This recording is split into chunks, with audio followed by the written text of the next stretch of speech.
Welcome to the Amazon Legends podcast, where we have real stories about making it big on Amazon. Our guests are CEOs of large companies and entrepreneurs who became powerful sellers, also experts specializing in helping sellers, and both former and current Amazon employees who will give us an insight from behind the scenes. Here's your host, Nick Urison. Welcome to another episode of Amazon Legends. My guest today is a private label guru. He's a law school graduate turned entrepreneur and founder of Slazer Brands. So everybody meet my guest, Shaff Qureshi. Welcome to the show, Shaff. Thanks so much, Nick, for having me, and happy Prime Day. Oh, yes. Well, as we're recording this, we are about to start the Prime Day activity, I guess I should say. It's basically the Black Friday of online, I guess you could say. And, well, you know, this is the thing about Amazon. These guys brought Christmas in the middle of summer, right? That's what they did. That's what Prime Day is, if you think about it. 100%. I mean, a lot of brands are expecting to do 3x, 4x, of their daily run rates. And, I was just creeping on Amazon before about a day ago, looking at all the deals, all the Prime exclusive stuff. And you wouldn't believe, Nick, like 60% off items that were like $200. Even subscribe and save options were like, instead of, 5-10% off, I saw some stuff for 20% off. Yes. So that's why people go on and they buy stuff because, hey, today is Christmas in July. Well, I mean, that's what they did, because usually in the summer, shopping slows down, right? Because people are traveling, they're going on their summer vacations. So what does Amazon do? They say, okay, we're going to do something to change this. So, and then they bring Christmas in July.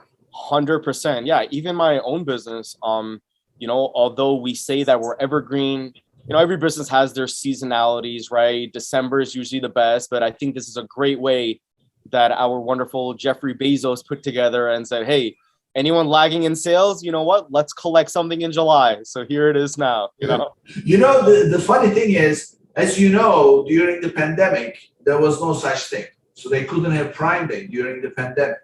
So what happens is, as if like when Christmas is an official holiday, right? So July 4th is an official holiday. There's never a situation where there is no Christmas or there is no July 4th or there's no Thanksgiving. That never happens because they're official. But Prime Day is man-made, for God's sake. I mean, they're all man-made, but you know what I mean. So what happens during the pandemic year, the usual time in July, they couldn't have Prime Day. Oh no, what are we going to do? When are we going to have the Prime Day? So they did it in October. Yeah, they did do that. I remember they did do that. And I wouldn't be surprised if a couple of years from now, we see them say, hey, federal holiday, everyone take off July 12th and July 13th for Prime Day. Yeah, I have no doubt. So when you and I first connected and then we were having our discussion, so you mentioned a formula to me, that a very unusual formula you figured out for your success. So tell us what that formula is. Okay. Now, I hope our followers really get value from this. So basically, the formula is going to be, let's lose money to make money. Okay? Lose money to make money. So, I mean, is that the same way of saying, yeah, you need to spend money to make money, or this is a different version of it?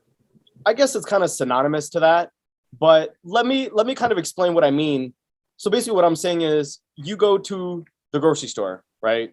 And you're looking for ketchup, and you go down the ketchup aisle and you see, okay, directly in front of you, right, there's, for example, a very popular brand, right? Let's go with Heinz, right? Heinz pays a specific premium to be on that part of the shelf, right? Now, Heinz might be breaking even from that purchase, right? Because, they spent the promotional, however much the grocery store charged them for that. And although they might lose money on that specific sale, a customer like me will go back to the store, and even if Heinz has a placement on the shelf that is way lower and not directly in my eye, right, in my purview, I'm still going to buy it. So what's end up happening is that although they lost money on that sale, their lifetime value, their LTA increases over time, because now guess what? I used the ketchup when I went home. I liked it, right? And now I'm going to go back and look for the same brand, right? So you lose money to acquire a customer, but in reality, you're gaining value because guess what? If you sell a genuinely good product, the customers will come back. And I like to use the same strategy on Amazon. So how does that translate to Amazon? Yeah, that's definitely a good question. So basically, what I would do is that I would increase my cost per clicks, right, under sponsored brands or sponsored display ads. And by increasing my bids, I try to beat out the competitors for a short tail, high volume keyword, right? And so when a customer purchases my product, although I'm paying excess of what a normal bidding would be, I'm trying to regenerate another sale from that customer, right? I'm trying to build my LTV off that customer. So although my A cost may be 50%, 60%, and my margins are 40, losing 10%, 20% on that specific product. Now, if I sell a replenishable or even a, regular commodity, that customer, next time they need the product or, word of mouth, they tell someone else that needs that product, they're going to come back. And on top of that, if my product sits in their house, right, my product has real estate on their shelves or on their table or wherever it's sitting, right? And so my branding is even stronger because now it's sitting in their house. They might come back, they might purchase it again. And so this is kind of the mentality that I have, but, kind of like you also need to make sure that you have a very good product, So a lot of product focus as well, that you're selling something good where customers will come back and not only we're depending on the marketing. I hope that kind of makes sense. So, okay, so let's unpack this. You have a good product. So let's say that's a given, you have reviews or everything else, whatever, and it's a good product. And then you went and bid on keyword that has high volume. Because usually you target smaller volume keywords, but many of them, right? Because it's much easier to stand out. So in your case, you focus on shorter keywords with a lot of volume, and then you increase your bid. When you increase your bid, you show up right at the top. So you increase your visibility. When you increase your bid, you increase your visibility. Exactly. And people buy it, and it costs you $1 for a $2 sale. Exactly. So the customer bought it. So the next customer, same deal. So you keep making sales. You're bleeding. So how long does this last? Well, listen to this. So you go one season, right, where you kind of use that strategy.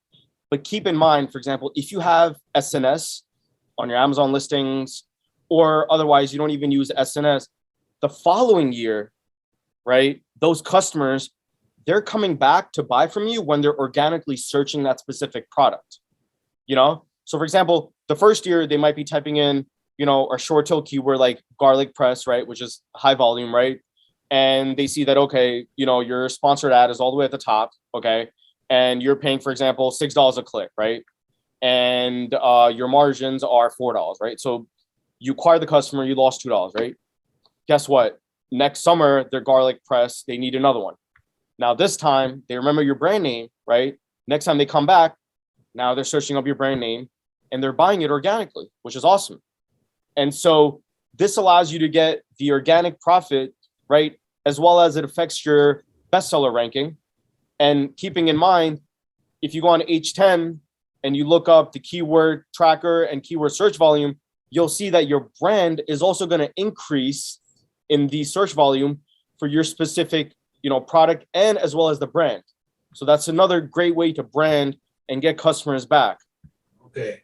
So you just highlighted the real value. So I think you are a lawyer turned entrepreneur, but I think you're still talking lawyer language because you're not doing justice to yourself. the real value is not because, at least to me, the way it looks is you paid $1 to generate a $2 sale. Fine. You do so many of those in a short period of time. So you're going to get orders, right? That's a given. That's why you're doing this. You're going to get orders. When you get orders, the real value of that effort is not because your product, now you're smiling, you know where I'm going with it. So it's the real value is not your product sitting on their table or on the shelf at home. So that next year they're going to, no, the real value is as those orders come in, your order flow rate has gone up, and that's going to push your bestseller rank up. And therefore, you are going to improve your ranking in the Amazon ecosystem. So that way, other people coming in, searching that product, you're going to get their orders without even advertising.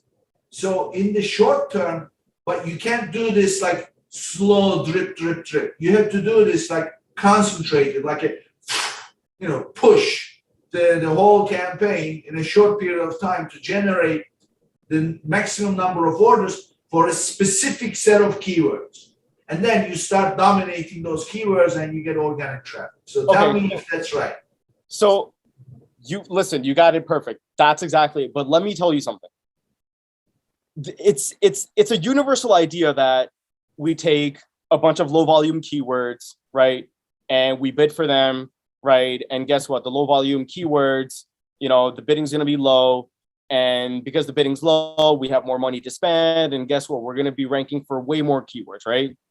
What I think is happening these days in 2020, July, is that I've tested and we've strategized that what ends up happening if you use a lot of long tail keywords and you bid for those keywords is that your click-through rate might not be that well for a lot of long tail keywords. And so if your click-through rate is not good for a lot of long tail keywords, then what ends up happening is that it takes your BSR and it shocks it. And so what's happening is that your BSR is increasing, right? And so after testing, we've understood that if we take a couple of short tail keywords, right, like 3 to 5 short tail keywords with very high volume, and we increase our bids for those, right, and they have good CTR rates, right, what ends up happening is that your BSR actually goes down. And the reason why it goes down is because that keyword is a very good match for that product that you're selling. Although it's high volume, and although, the cost per click is super high, your click-through rate has really good advantage. And because, like I said before, in turn, your BSR goes down. And so what ends up happening is that although you paid a high cost per click to get those orders, because your BSR is going down, well, guess what? For example, you spend $1,000 on PPC for one specific keyword, you might be generating another $2,000 a day for that product, because the BSR is going down because your click-through rate is at such a phenomenal, place. And so I totally agree. The long tail keyword strategy was good, but I think that strategizing the short tail keyword strategy, right, where you have a bunch of those and you just increase your CPCs, that is something that, has been successful for us. So, yeah. So I think there are two things that we're talking about here in the end, when you really break it up into pieces. One is increase the bid for the purposes of getting more click-through, more people clicking through your listing. Short tail or long tail, doesn't matter. So don't worry about what you are saying is, don't worry about the cost of those high bid clicks. Exactly. Stay focused on what kind of an impact it's going to make on your BSR being bestseller rank. So there's one other thing that you mentioned, best clarify. When BSR goes down, that's a good thing, right? Of course. It's like top 10. Thing. Number one is the lowest number. So you want your BSR to go down. So you are basically banking on the fact that I want to pay whatever it costs to increase my exposure so that I get many, many, many orders. And as I get many, many orders, my order flow rate is going to go through the roof, and that ultimately will get your BSR better. And when your BSR is better, your exposure is much better, and therefore you're getting organic orders. So that's one concept we're talking about. Yeah. The other concept is don't worry about looking at long tail keywords because the cost is low. 100%. Go after the short tail keywords. Don't worry about the volume. Just bid on it because those keywords convert or click through at a higher rate. Right? Yes, exactly. Yep. And so what ends up happening is that a lot of players in the market, they don't strategize this method because they're afraid that, oh, we're spending X amount of dollars on PPC. We're spending, our budgets are, $400, $500, and they used to be $100. And, as we see Amazon grow and become this, giant behemoth that controls almost, I think it's 43% of all online retail sales are done on Amazon. As it grows, Amazon's understood that, okay, we've even achieved being third highest ad spend, company, basically, I think in the world it is right after Google and YouTube. And so they've even given us a lot of metrics for specifically marketing just this year, Nick. We've started to see metrics on very accurate impression shares. They've launched many tools under brand analytics. And so this kind of shows us that they're becoming a little bit more, I would say, synthetic on making the advertising space stronger. And so, and by the way, I don't want to, drive the idea that advertising is the only thing that's important, but, product development is also a very important part. And that's obviously the most important, if not say, because if you have a good product, you're not going to have good marketing, right? And so if you can strategize both of these things and deep dive focus in 2022 on marketing, you can successfully sell. Because like I said, I started selling in 2019, right? I launched my product. I launched 2 products at the end of 2019 around October. And the reason why I was able to scale up to the 7-figure level was because I did a lot of product testing, right?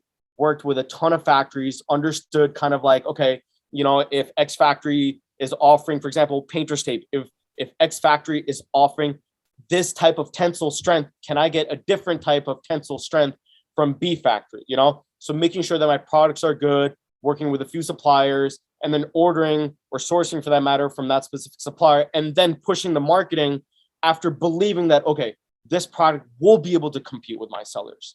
This product will be able to kind of be the category leader, right? And so, I don't want you to think that, the major proponent here is going to be the marketing. You got to battle with it, this and that, blah, blah, blah. Product, research and identifying what the market needs and also what the market is missing is going to be the most important thing. Yeah, and there is no end to it because you are in the universe of keywords. So I always say this, Amazon is not a marketplace of products. It's a marketplace of keywords. And there is no end to it. 100%. So you can always find a niche and then create a product for that niche. You just need to know how to look at numbers and how to figure out, what are the trends and what is the competition doing. And then once you identify that niche, then you can easily put a product there. And then the next thing is, that's how you're going to market. Focus on those keywords. Yeah. So that's a very good point you bring up because I have this one test that I call the 2-up. And the way that the test works, Nick, is that you go on Amazon, right? You find a category, okay, that you think that, okay, there's a couple of private label sellers that are getting sales. There's, 1 or 2 big brands, but the volume split of products is not that much. So you're able to generate sales, right? So what you do in the 2-up test is that you identify the products, take 4 or 5 products, and then out of those products, they're going to be very similar, right? You want to identify 2 features, which is the 2-up, that that, okay, if I add one of these 2 features, or even both of them is going to be even better, that you'll be able to get the market cap that, you should be getting, right? And now the follow-up question on that is, okay, Shaff, how do you know what the two up is? What do you know as, the two best features you should get, right? So what you should do is, now this is going to require a lot of like manual labor. So what you should do is go into your competitors' products and go to their 1-star reviews, 2-star reviews, and even 4 or 5-star reviews. I would go through all of them, but start with 1 or 2-star reviews and just understand what the customers want. If they're complaining that, oh, I wish this was in black. I wish this, had a handle here. I wish that the handle was a little bit more towards the left, right? You want to see a pattern of a feature that's missing between a couple of bad reviews. You don't want to just take one bad review and say, okay, I need to add this feature because there's one specific person in Wyoming said that, this product's missing. You want to get a bunch of those, kind of like pattern of, 1-star reviews that say that, okay, this feature is missing, and apply that towards your new product and see whether your manufacturer is going to be able to do it. But you want to be able to do it where you can really be able to capitalize on it by having making that feature really strong, And what I mean by that is when the manufacturer builds it, and also when you present it in your photos, make sure that the customers can see that really well.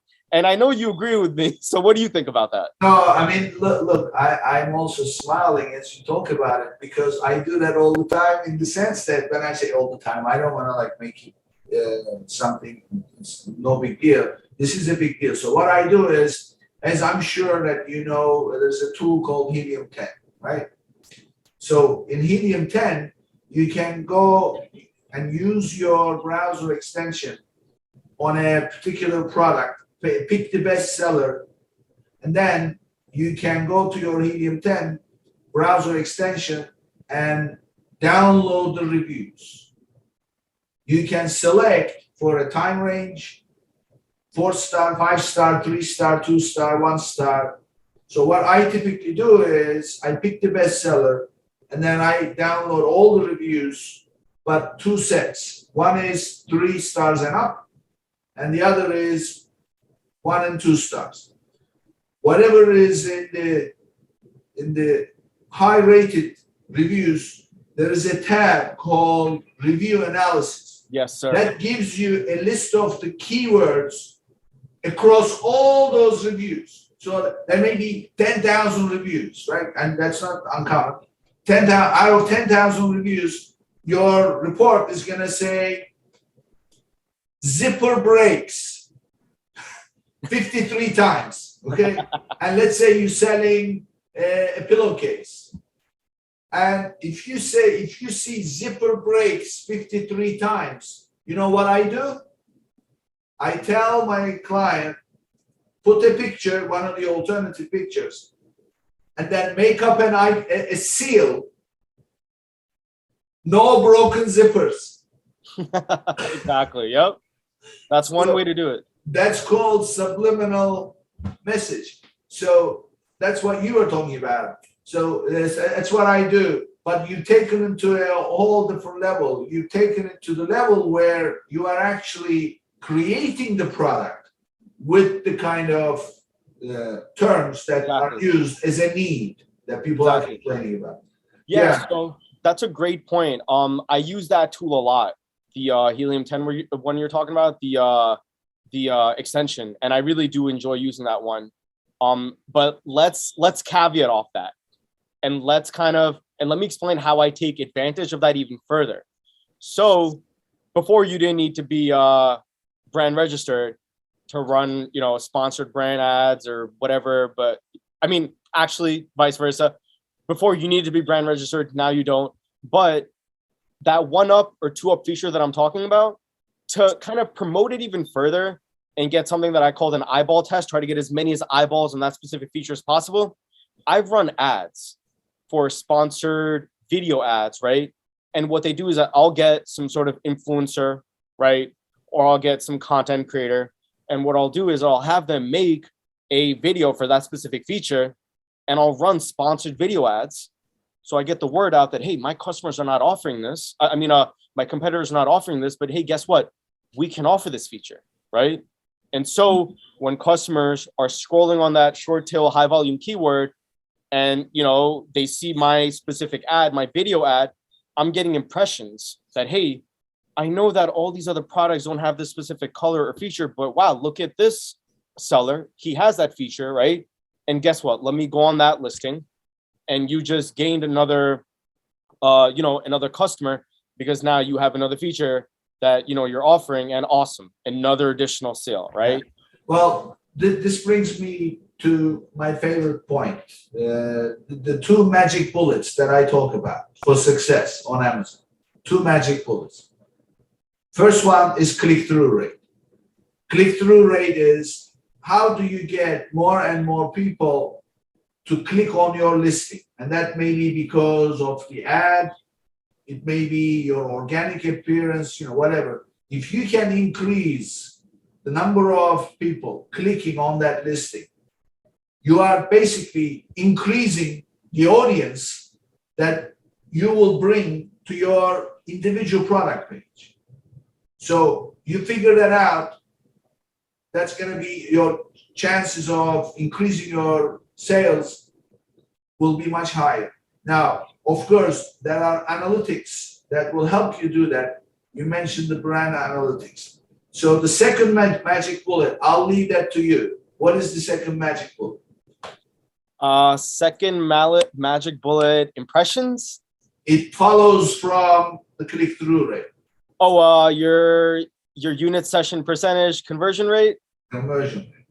There you go. Conversion rate is everything. That means that you brought the people to the page, and now it's a matter of getting more of them to buy it, right? So, and that's the conversion rate, or unit, they call it unit session percentage. So that's another analytic. So all these are conceptually the things that will give you success, but each and every one of them has a metric associated with it for you to track on. So tell us how you make use of these things yourself. Yeah, sure. So before I get right into conversion rate, I just want to mention a small thing that I was testing with impressions, right? Mm-hmm. So with impressions, as we talked about before, was where, okay, we have video ads that we're running, right? And I like video ads running for a lot of long tail keywords. And the reason why I like video ads running for a lot of specific keywords is because clicks cost money, but impressions are free. And getting the exposure from impressions of a video ad is an awesome way to brand on Amazon. So if customers go on, even though they don't want to buy it, it's okay. They can still see the video. They can watch, the couple of seconds that I have to offer, right? And so that's another way that I get the brand to have more favorability in front of my customers, or even customers that I don't have yet, by just running as many impressions as I can on all my video ads. So that's just one little tip that I had. Well, that's very valuable because you're not paying for it. Why not use it? And of course, use it as broadly as possible. Exactly, yeah. Because keep in mind, clicks cost money. Impressions will always be free, Nick, right? Okay, so kind of going back to the thing that you said about conversion rates. Yeah. So now conversion rates are very important for your BSR, right? You know that. Okay. Yeah. And the reason why it's important is because it just kind of tells Amazon that, hey, this product is a really good product, or otherwise your PDP, your product display page, is really good, right? Now, to get good conversion rates, your PDP must be amazing. And how to make it amazing? The first best thing is going to be your images. Have awesome images, right? Images that explain what the product is, kind of a video that shows the product itself, right? Whether you use a model or whatever you want to use. And having really good images and really, really good video obviously prevent returns, because if a customer sees that, okay, this is what it looks like, this is how the product, when you hold it looks like this, they're going to be less likely to return it because they know what they're buying, right? Another way is having good bullet points. A lot of customers don't read bullet points. I might be a little bit, I guess, ignorant here because I don't really read bullet points. I don't know if you do, Nick. Do you? Well, bullet points are, so you write about images. So basically, when somebody lands on the page, they're looking at the pictures first. And by the way, one little disclosure here, your title has no real value once they are on the page, because they read the title, they looked at your main image, they clicked on it, they're not going to read the title anymore. So title doesn't matter once they are on the page.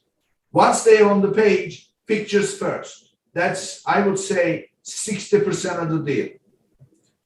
30% of the deal is the bullets, except bullets are the closers.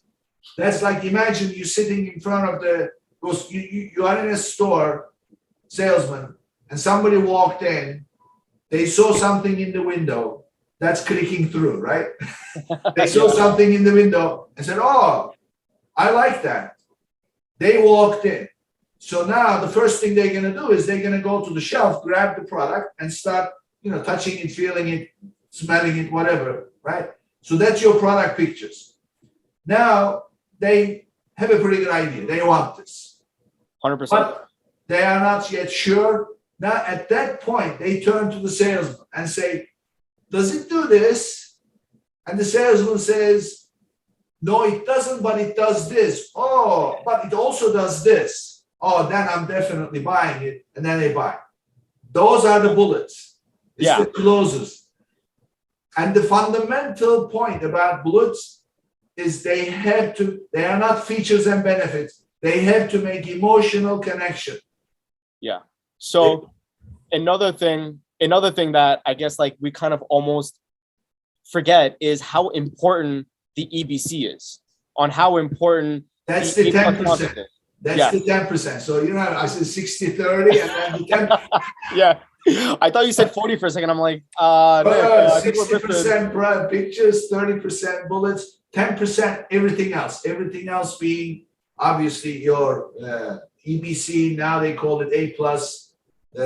But it's that page that you can design custom, and then that's where you establish the brand and the product and everything else. So, well, let me ask you a question, Nick. What do you so hold on.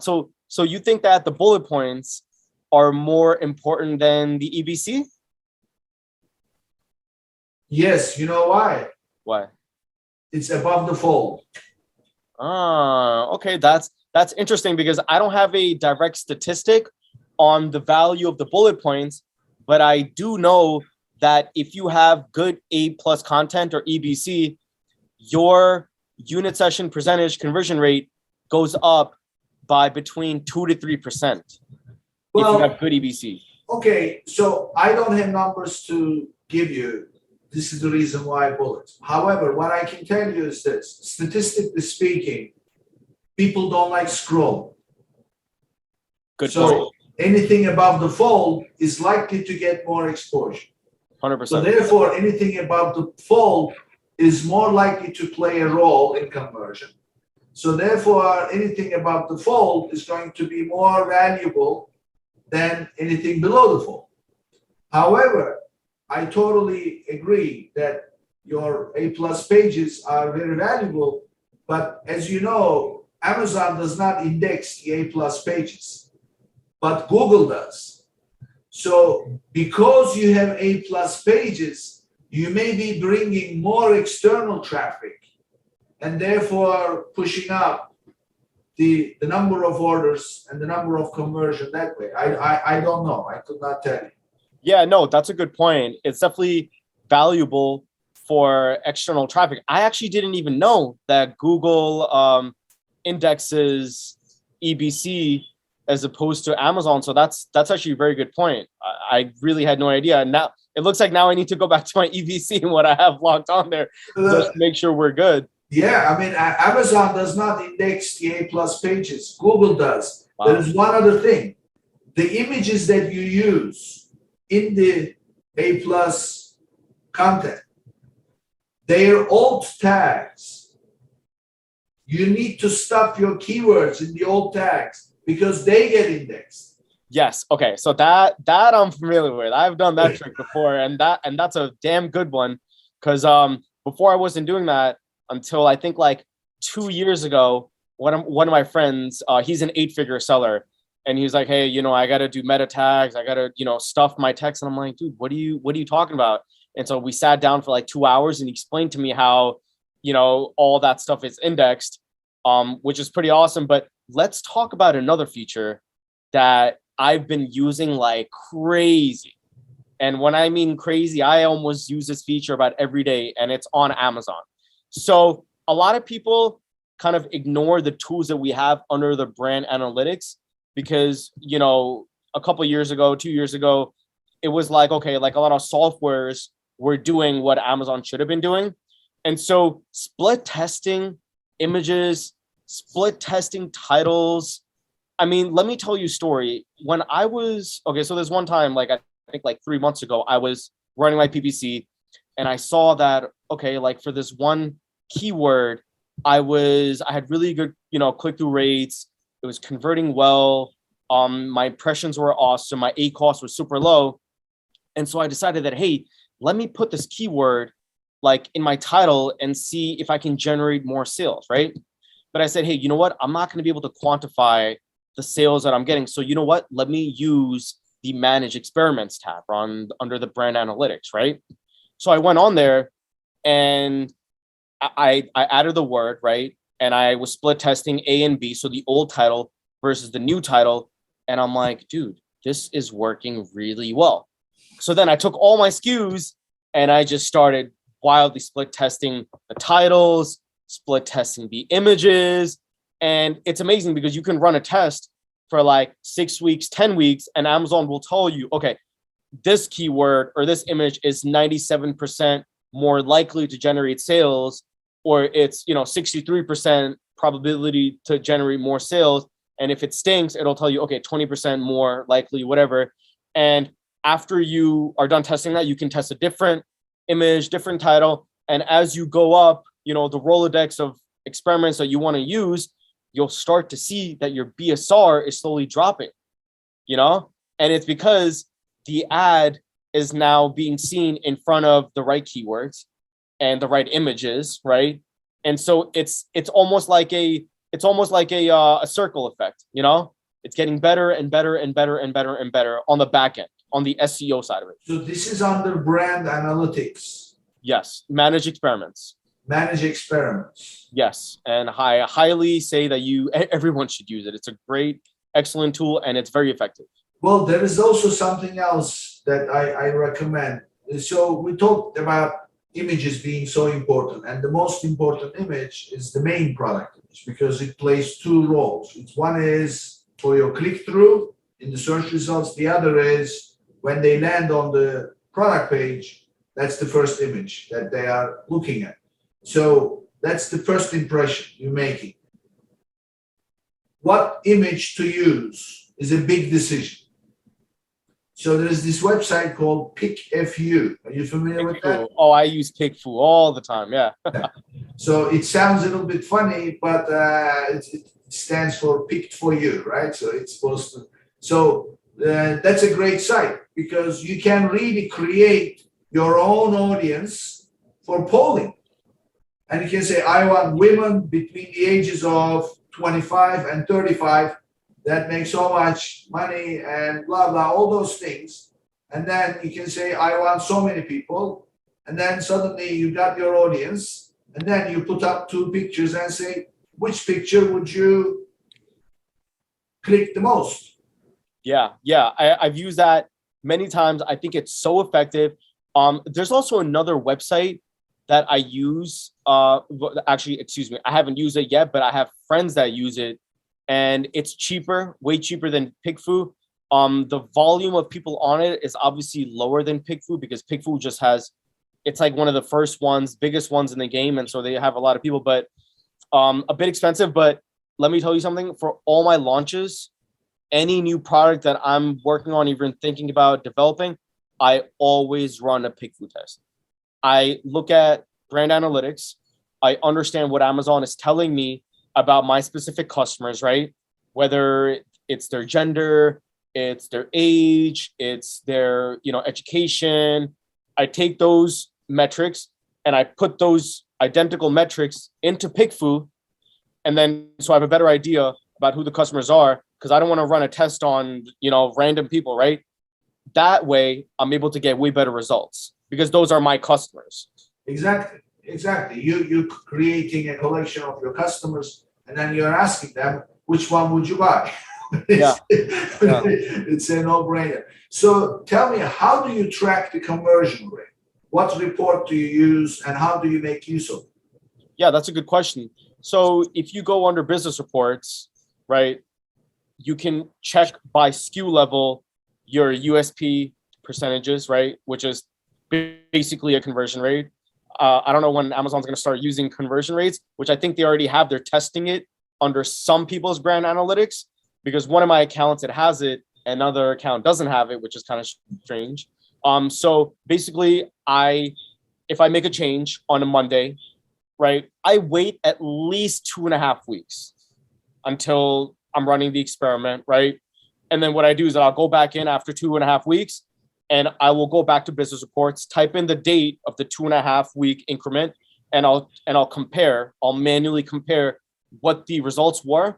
But what's been kind of like a way easier way is using the managed experiments.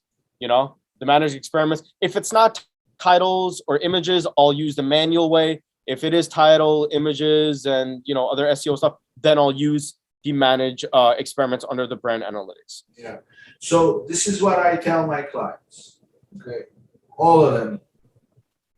When you're driving a car, you're looking at your dashboard, right? So you can't say, look at your speed. Look at it, 50 miles an hour, and then that's it. Don't look at it again for 2 hours. Doesn't work like that, right? Look at your gas. You look at it, and then don't look at it again for an hour and a half. It doesn't work like that. Your eyes need to be on it all the time. So therefore, I tell people, your entire catalog, what is your composite conversion rate? Your top selling items, what is their composite conversion rate and at SKU level? And then the rest. In perspective, over time, associated with the events that affected those fluctuations. You've got to understand that data, but in order to understand it, first you have to have it. And it's not available unless you do what you described. You go to business reports, put in the start date, put in the end date, download it, and then what? It's a bunch of rows. You open it as a CSV file, and then you have to make sense of it. You have to, in perspective, and do some intelligent stuff. You have to process it in Excel or whatever. So what happens is, in my earlier years, I built these elaborative Excel files with all kinds of visualizations, but the data had to be gathered. I would be exhausted by the time I put the data in. I just didn't have the time or the energy to look at it. And that's exactly what these business reports are. Unfortunately, that's what you need to do in order to be successful. Right. I mean, you're totally right. It's super time consuming, but if you want to run through my process, which I can totally share, what I do is make an Excel sheet, right? And as you're saying, I check my conversion rates every week. Every week, I just want to see what's fluctuating, what's not fluctuating. If I remember I made any changes, if I'm testing anything specific, I just want to know. Even if I'm not testing it on a specific product, I just want to see, any metrics dramatic or like materially change, right? So what I'll do is that I'll go into Excel, and for example, I started testing 2 years ago. So in the 2-year past, there's 52 weeks. Every week on a SKU level, I'll have the impression numbers, the CTR numbers, the USPs, the total orders, sales, order numbers, etc. And every week, every SKU I'll add, underneath, week 1, underneath that week 2. Okay, these are the changes, and I know it gets confusing on Excel where everything is kind of white, the same color. So I'll change the colors, gray and yellow, gray and yellow, gray and yellow. So I can see line by line.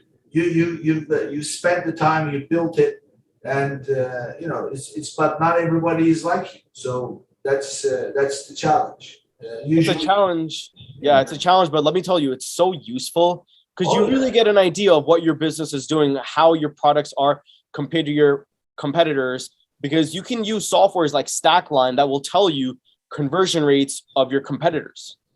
And you can also get conversion rates of your competitors under brand analytics, which is pretty awesome. That's another manual way to do But it. that's click-through rate. Yeah, you can also get click-through rates as well, but you can also get conversion rates as well on brand analytics. To the actual what they purchase? Yeah, for product conversion rates, you can get them under brand analytics as well. For each keyword per ASIN. Yes. Yeah. I've seen that. You have the click-through rate and for these different keywords. But I studied that report. It doesn't show you everything because it's impossible to show everything. So you plug in the ASIN and you plug in the date, says no data found. So yeah, that happens all the time actually. And I think it has to do with not having a volume of sales for your own product where it can be able to collect the data that it needs to compared to your, for example, if you're doing 1,000 units of something a month, right? And I mean, if your competitor is doing 1,000 sales of something a month, right? And you're doing 50 sales a month, Amazon's not going to pick up 50 sales because for them, that's like, that's like a piece of sand, right? Yeah. So that's why, I've seen that in my own experience. Yeah. So anyway, my favorite is tracking the conversion rate. I also track buy box retention rate, how long you've been in the buy box, because as you know, Amazon sometimes will show up as another seller on your listing as Amazon warehouse. And then the next thing is you're no longer in the buy box and sales drop. So that also happens. Yeah, that's a good point. I used to use that in wholesale. I also had a wholesale business 2 years ago, and we were tracking the buy box. And that's when I learned about a tool called Keepa. You're probably familiar with it, but Keepa has been my best friend ever since. I use that tool the most, I would say. Yeah. So that's great. So let's talk a little bit about you. So, tell me about the interest in Amazon being a law school graduate. Very random story.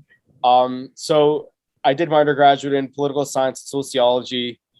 Actually, I wanted to be a doctor, so I did microbiology, and my 4th year, I changed it to political science.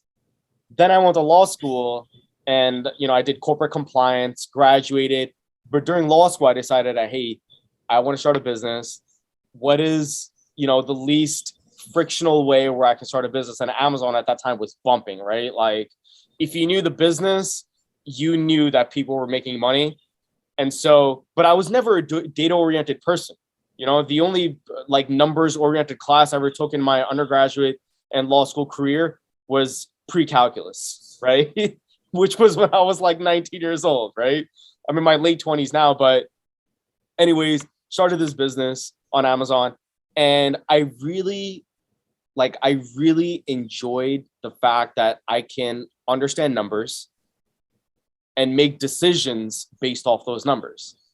Everyone in this world would lie to you. Your mom, your dad, your sister, your brother with numbers, Nick, will never lie to you, And I love that you can make data-driven decisions, And so, after understanding what the USP is, what CTRs are, impressions, and all these wonderful things that we talk about on Amazon, and kind of understanding on how the algorithm works, on how your competitors kind of are on the platform, how other brands that have been selling for 30, 40 years in brick and mortar stores, after you divulge in all of that, you can make data-driven decisions.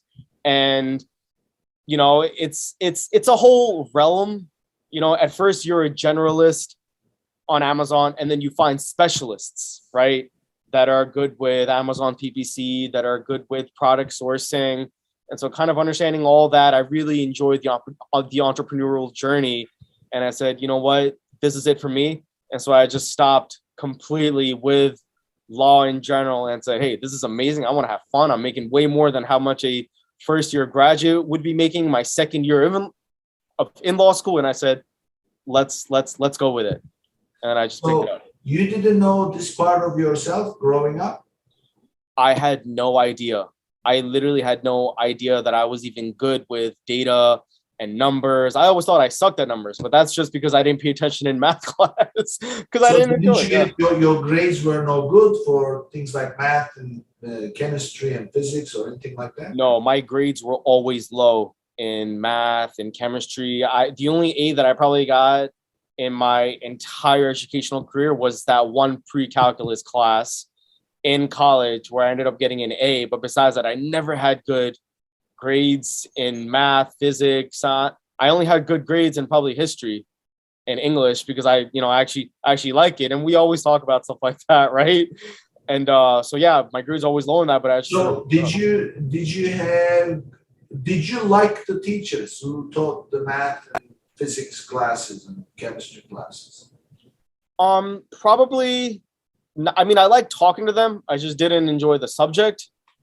And so, because it's nice on Amazon, Nick, because like you can understand a number, make a change, and in the short term, you see the change that you made using that number. So I like seeing the results, right? And Amazon's very dynamic. If you make a change right now in the next 2 hours, you'll see a difference that happened, And so wait a minute. I'm hearing something else here. I'm hearing that it's not necessarily the numbers that you like. It's the fact that the results are pretty quick. You can see the impact you're making fairly quickly. It's so dynamic, Nick. It's so dynamic. That's because you use the word dynamic a few times now. So it's not that numbers are just a vehicle for you to see the results of something you're working on quickly. You think that that's the reason why you like this? 100%. I mean, we were talking about Amazon PPC before.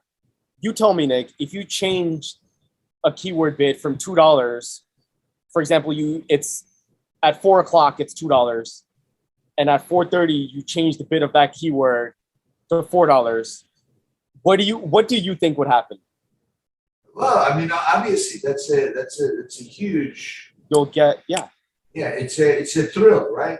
Your impressions are going to change. Yeah, your impressions are going to change because your impressions are changing. People are seeing the ad more. They're coming onto the ad more.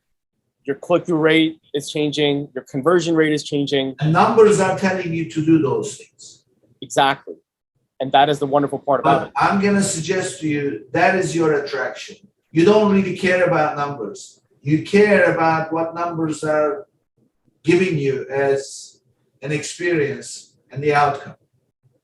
100%. I would not disagree with that. The thrill of kind of like understanding that, okay, I read this somewhere. And by the way, you have to be reading all the time to have an Amazon business about what's happening in that industry, what's happening in this industry, what's happening in brick and mortar. I'm always watching NBC to understand what's going on in the markets. And so when you kind of have all these ideas running in your head, you have to be able to test them.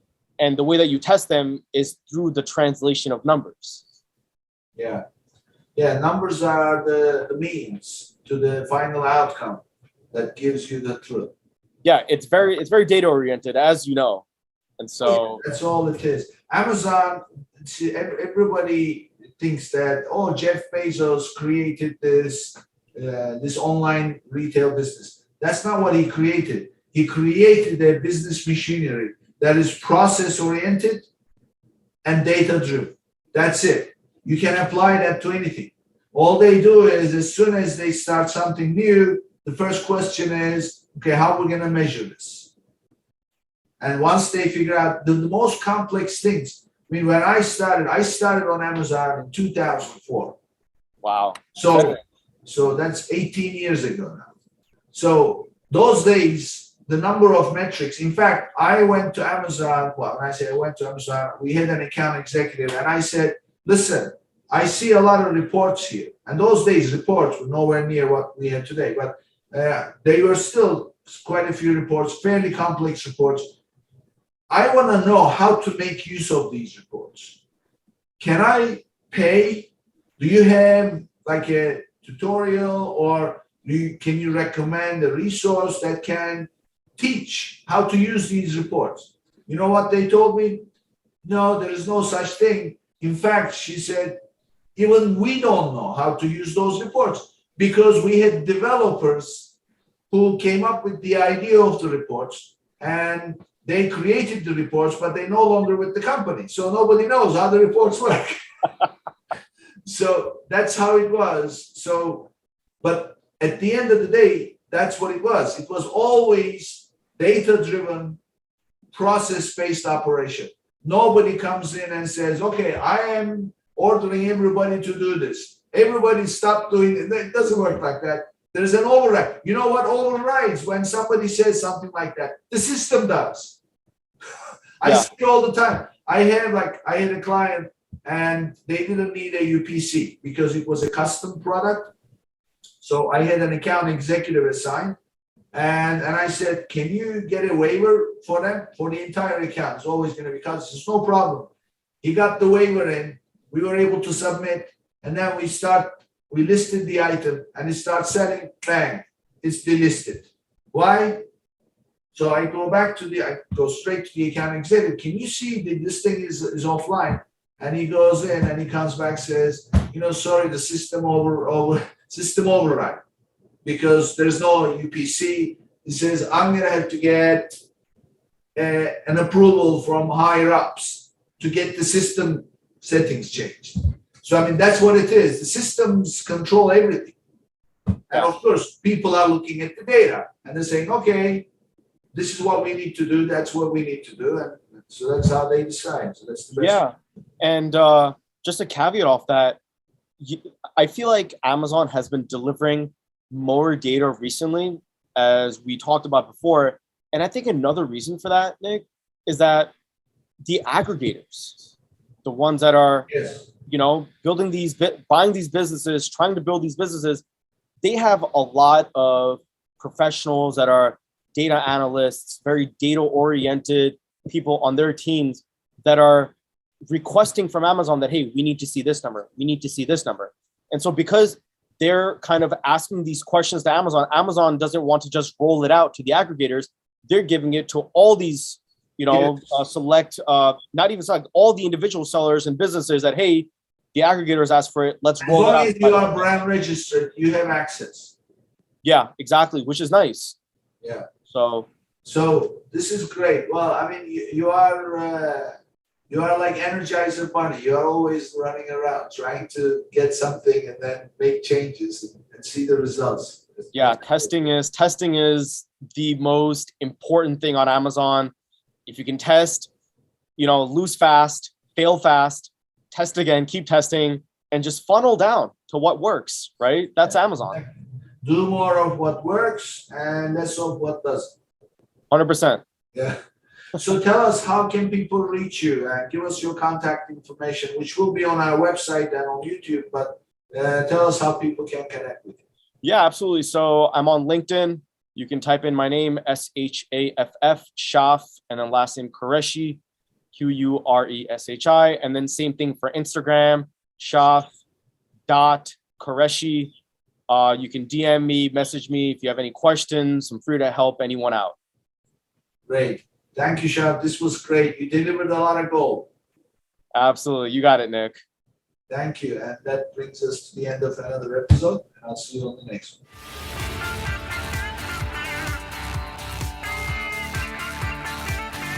Thank you for tuning in to today's episode.